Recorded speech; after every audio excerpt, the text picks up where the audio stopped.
Well, to be in this environment, it is an amazing place with all those round shapes which represents the feminine. And on top of it, we have the Black Madonna in the church here, which is also representing the feminine. Talking about the man dealing with the blackness of the feminine, we have a hard time. We guys don't have any idea how to deal and why it is created in this way it is. In that sense, we can say the feminine is the shadow of the masculine. If we guys would appreciate that, if we would understand that contrast, that opposition we have with the women around, that would make life for a man so much easier than it regularly does. Let me give you an example of talking about opposition. Let's say I suggest to buy a red car. She will say, no, no, a red car. Or if I decide I would love to have a dog, she would say, oh, I love to have a cat. And that is so a different nature we have between the man and the women. So it is my gift really to have this interview done on Montserrat Mountain close to Barcelona, where this energy is so fully represented by talking about male energy, masculinity on the feminine mountain. I cannot think of a more complete situation to be in the feminine here, talking about the masculine. So you were talking about the difference between masculine and feminine, and that we are in this continuous opposition. So when we talk about building any kind of relationships, so how we can deal with this opposition? Well, that is one of the major things I'm teaching, to create the understanding.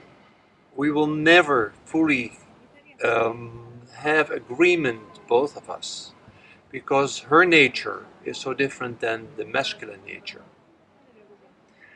But if I understand, then I can deal with it. I say, well, okay, I understand why she takes decisions like this, why she promotes a different opinion than I have.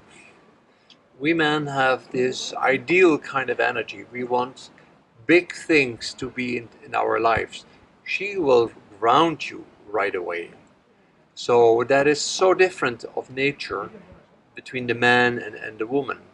Having the understanding and accepting it, that is one of the most important things we can do as a man. So, but I find that there is always a lot of men, they say that it is impossible to understand the woman. So how we can find an understanding if we cannot understand her decisions? I like that question. Well, if we men stay in our logic and we want to see, let's say, the logical steps in how someone is thinking, that is the way I analyze my own thinking, then we'll never come to a solution between her and him.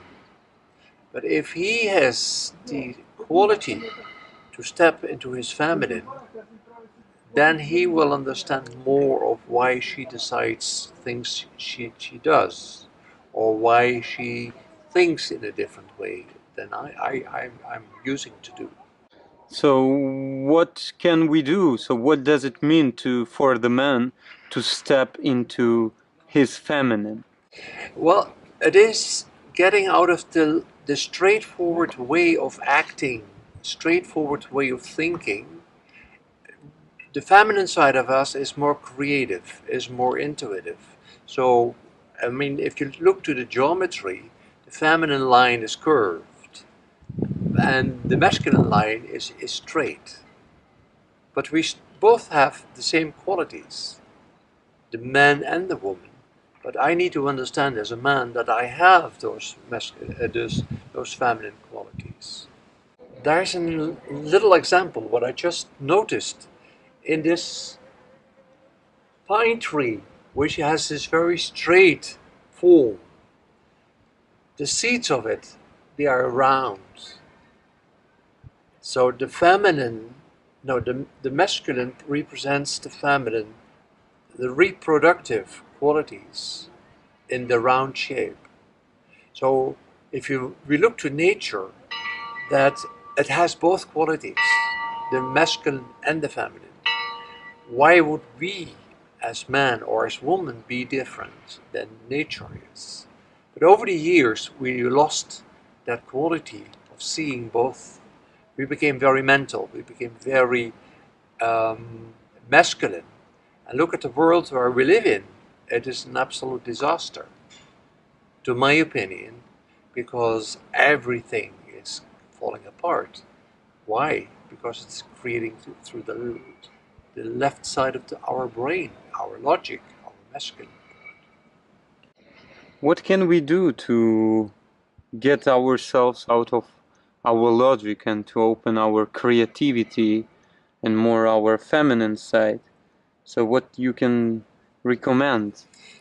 Well, that brings me back to the memory when I start teaching myself my feminine components. This was in tantric training, where I needed to dress like a woman. And I was very scared. I still remember that moment that we were tapping in with my feminine. I thought that I would lose all my strength, my power. But by being in this feminine quality within myself, even dressed as a woman, that made me feeling that quality, how strong feminine is inside us. It made me so much stronger than I ever could imagine. So in other words, we need to act like a woman. We need to understand logic, that we have this feminine quality inside us. And we need to just play the game. We need to take the women as the example. We men don't dare to do that because we think we give in the masculine power. But I know it is the opposite. I understand fully how strong women are, how creative they are, because I use that quality inside myself too. And according to the masculine qualities, so we also see that we have more and more, so to say, masculine women. So how we can express our basic masculine qualities dealing with such a masculine women who want to be independent, self-sufficient, and so on. You know, when I ask women, mostly women who are in business, why do you act as a man? What they tell me is we need to catch up with the masculine world. But it's absolutely nonsense. We know now how the world is falling apart. So please, women, stay in your feminine quality and give us the examples. Don't pretend to be a man, because you create more of what we have been creating through the logic. So that is not solution. We need to be the creative and intuitive beings in this world. And what you can recommend to the man, how they can work on their not also feminine but also masculine qualities I knew to be you were going to ask this question. accepted by the world as a real man. Well, we have a huge problem there, man to man. That is the greatest fear I come across in my workshops, that men are not dealing with men in order to be judged to be gay. That is the greatest fear. And then I tell to the man, you are so clear in your mind. You know all what you want. You know if you have the desire to be close to a man or even to have sexual encounters with a man. You all know that. The majority of you don't. So what is the fear? It is just the fear of society, that society starts judging you. And if I hear in judgment, I know I'm dealing with a weak person. So why should I deal with the fears around me? I don't want to deal with the weaknesses of this world. I like to be in the strength and the power, which is feminine, by the way. When I've been on the last workshop that we had, I discovered myself a fear of living my masculinity, about living my aggressor, because the fear is that I will destroy my life, because it brings me to some unusual decisions, so to say, that are maybe not always accepted by the society or by other people as being rational and logical. So it makes me more impulsive. And this is the great fear that I faced with. So what can you say about that, and how we can deal with our, so to say, masculine and animalistic part? Well, we all know that animals are very strong. You know, if you look to the masculine wolf, he creates the area to live in. Clear, these are his boundaries. And don't dare to come close to those boundaries, because he will fight himself to death, even to protect the country, the space he lives in. So he is using his aggressor to create the safety for the female living with him and the children. So, in other words, if we leave the aggressor hidden or asleep or dormant within the masculine body, women get utterly confused because they miss that masculine quality. They don't feel safe, they don't feel protected anymore. So in other words, we guys need to know how powerful this aggressor is. And we can even live it, but through the heart. Only through the heart aggressor can be activated. The aggressor on its own is very dangerous, is very animalistic. And we see, unfortunately, a lot of examples in this world where the aggressor is just acting without the heart. They start killing, they start raping, they start murdering everyone around, which is so absolutely undesired to have this. But we men need to see that quality within us. We need to feel it, and we need to have the courage to live it, because it's the biology of the man. So it needs to come forward. We need to train ourselves to go along this very basic power we have. When I meet men, I found themselves been split. So, other words, they, on the level of their understanding, they want one things, on the level of their feelings, they want the different things, and finally they're unhappy because they don't know which way to go. So how can we stay complete, so to say, and not being split to different sides when, you know, it's like a devil on the one shoulder and the angel on the different one? One of the major causes for divorce is women don't feel the man. When a man lives in his head, in his brain, she is very unhappy with this kind of personality around her. This kind of man will never survive in his marriage. So he needs to understand or needs to know how to connect his sexuality with his heart. Through the sexuality, we can live the aggressor. Without this connection, the women will never be happy. They will never feel supported by their man. And above all, me being the man, if I don't have that inner connection with myself, I will be searching for the rest of my life. I might hop from one woman to the other. I might want a first million of euro, and when I have the first million, I want a second, and I want a third. It is just in compensation of this hole which I feel inside myself.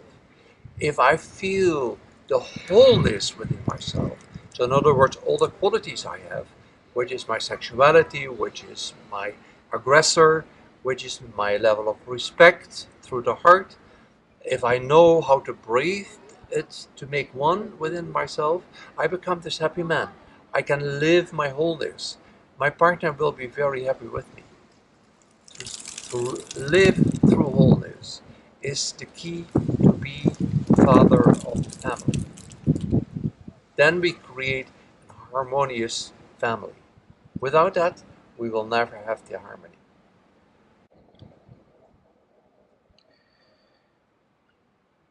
A lot of the teachings that are teaching us about the harmony Yeah. and being complete, they are based on the thing that we are stop desiring something from our life.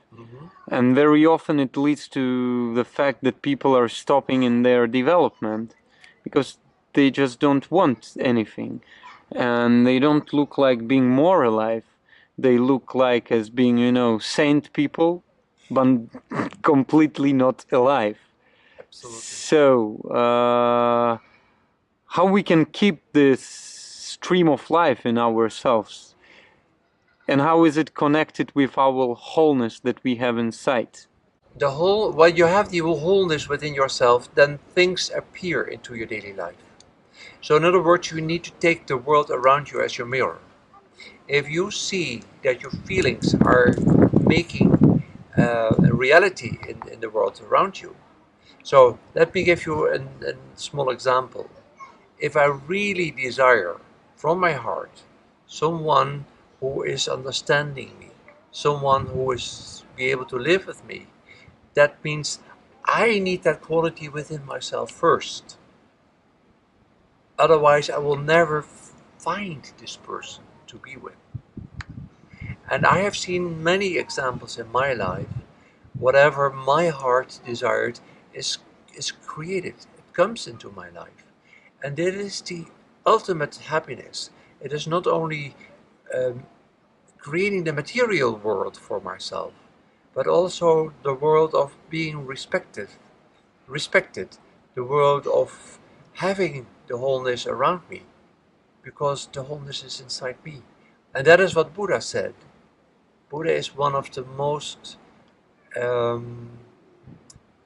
whole people I ever heard of. So inside, so outside. So whatever is inside me is being created in my world around me. I wanted to ask one more question, because you are saying about living from your heart and being connected to your heart. And what I often meet that people are afraid of that so much. And because living your heart is connected with something on being weak, and mostly it's connected with the pain. Yeah, it still is the mind which is working there. The heart knows how strong and powerful it is. If you really love someone, you're ready to jump out of the window to see that person. That is the strength of the heart.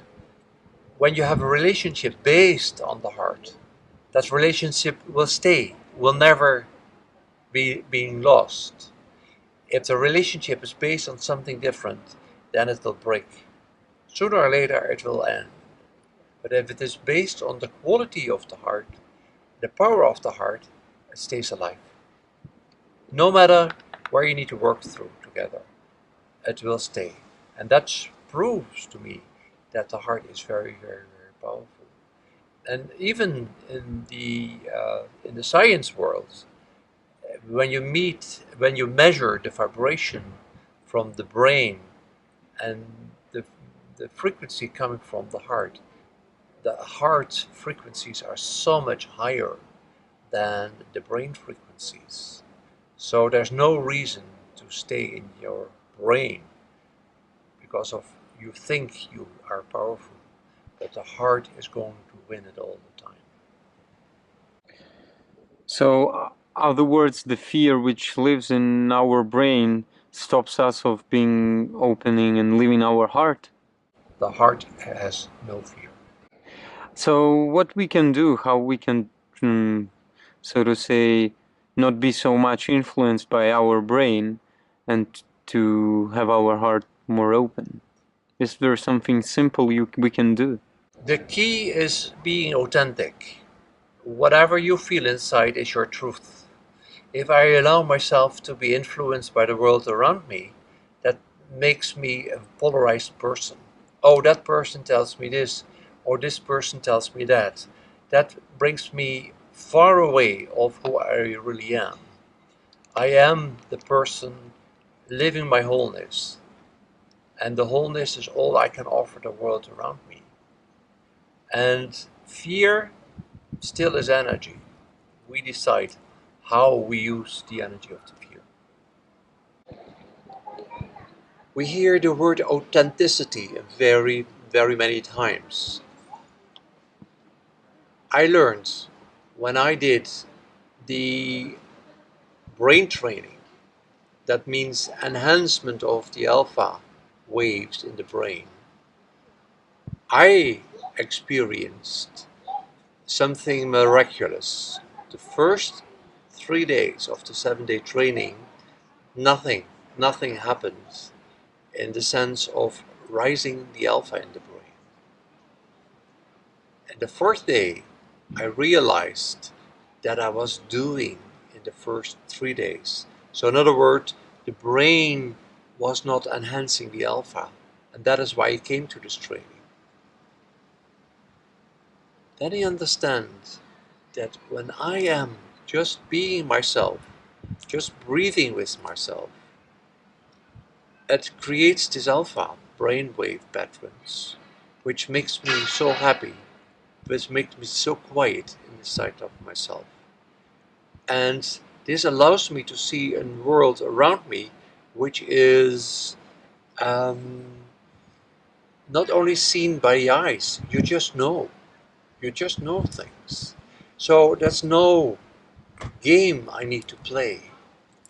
I can just be myself, no matter what kind of experience I have, no matter what kind of knowledge I have. I am who I am, and it makes me tremendously happy and comfortable to be in this life. And I wish you the very same. Thank you so much for your attention.